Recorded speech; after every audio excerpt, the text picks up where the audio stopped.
What's up, people? Hey, tonight I want to go into the cross, the cross that you wear around your neck. Everybody's got a cross. You got tattoos of crosses on your body. Forgive them, Father, for they know not what they do. Okay? In the days of Rome, when Rome was sacking Jerusalem, sacking Judea, sacking Israel, uh, they did not put people on crosses. They impaled them. Okay, if they hunted down Christians, they hunted down criminals. If you were against the Roman Empire, you were impaled on a staff. And the terminology of impaling and the thing that they want to add into the Bible about the cross and Jesus dying on the cross, these people were impaled. Okay, which is a play on words for our time and their time.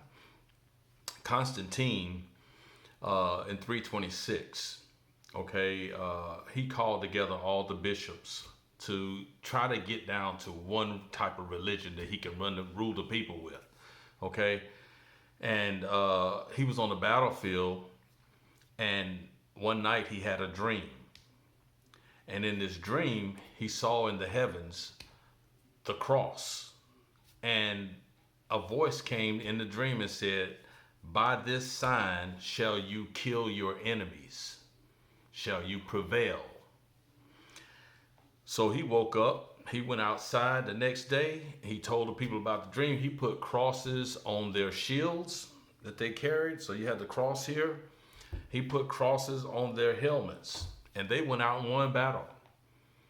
And since that time, in the name of this God, they have went out with this cross, and Christianity, which won after he got all the bishops there, they're starting the Christianity, and they have killed everything. We do it till today. The United States goes around the world and we say, hey, God is on our side. And they got the cross. They use God. They use the name God. And it's a religious war that they use. The Greeks, the Romans, the Americans, the Europeans, they use this cross to kill. The cross has nothing to do with Jerusalem. It has nothing to do with Jesus. It has nothing to do with the disciples. The cross is the symbol that the Romans or Constantine used to kill his enemies. We still use it for the same thing today. And it's in all of our churches. We worship it like it's something that Jesus died on. Jesus was impaled. We worship it, carried around our necks, got it on our bodies, the tattoos of the cross. This is a Roman symbol of death. It is not a thing that spiritually that Jesus would have even known about. There was no crosses. They were impaling people, so there was no cross in his day. Constantine came up with this in 326 AD when he had a dream and saw the cross in the sky, painted it on his guys' shields and their helmets, and they still do it today.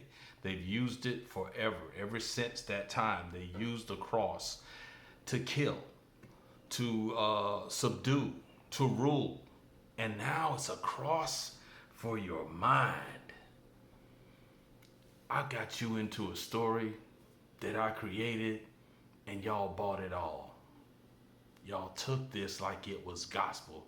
You never went back and read how this thing came into being. There was no cross before 326 AD. Then actually, the crossing is actually something that happens in the heavens on December the 25th, December the 21st. December 21st, there's a crossing in the heavens, okay? And that crossing is what they say Jesus died on, okay? So Jesus dies every December the 21st in the heavens. There's a crossing, okay? And in this crossing in the heavens, Jesus is dead for 3 days. This crossing happens for 3 days. On the 25th, the cross goes away and Jesus comes up. He's out of the tomb, the 3 days of the tomb, and we celebrate his birthday on the 25th. We'll get more into that. That's the New Testament. This is all astrology. We'll break astrology down in it. It's interesting. But I want you to understand the cross that you wear is just a symbol of the Romans. It has nothing to do with Christ. Christ did not die on the cross. He was impaled. Okay? So, just a little information on the cross.